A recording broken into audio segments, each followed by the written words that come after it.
सोचिए, एक आदमी को जेल भेज दिया जाता है। वो कैदियों के दरमियान बैठा है, चार दीवारी में कैद है, दुनिया से कट चुका है। लेकिन उसे कैद खाने में वो एक ऐसा कारनामा अंजाम देता है जो पूरी दुनिया को हैरान कर देता है। ये कहानी है एक ऐसे ज़हीन इंसान की जिसने जेल में बैठकर कंप्यूटर को ईजाद किया।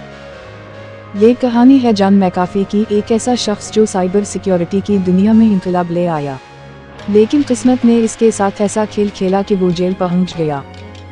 एक ऐसा शख्स जो कंप्यूटर साइंस में महारत रखता था, लेकिन जुर्म के शुबहे में कैद कर दिया गया। लोग समझ रहे थे कि अब इसका करियर ख़त्म हो चुका है, लेकिन वो जॉन मैकाफी था और आम लोगों से मुख्तलिफ सोच रखता था। जेल में कोई लैब नहीं थी, कोई जदीद टेक्नोलॉजी नहीं थी, लेकिन मैकाफी ने एक कागज़, एक कलम और अपने जहन की ताकत से कंप्यूटर कोड लिखना शुरू कर दिया।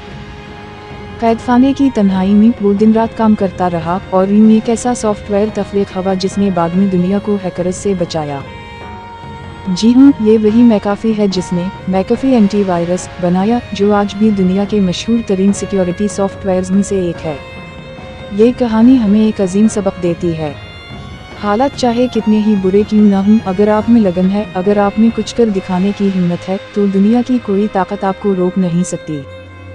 जेल की तारीकी भी मैकाफी की रोशनी को बुझा ना सकी। तो फिर तुम क्यों हार मान रहे हो? अगर वो कैद में रहकर दुनिया को बदल सकता है, तो तुम्हें कौन रोक सकता है? उठो, अमल करो और दुनिया को हैरान कर दो। हालात मुश्किल हो सकते हैं, लेकिन तुम्हारी सोच और मेहनत इन्हें बदल सकती है।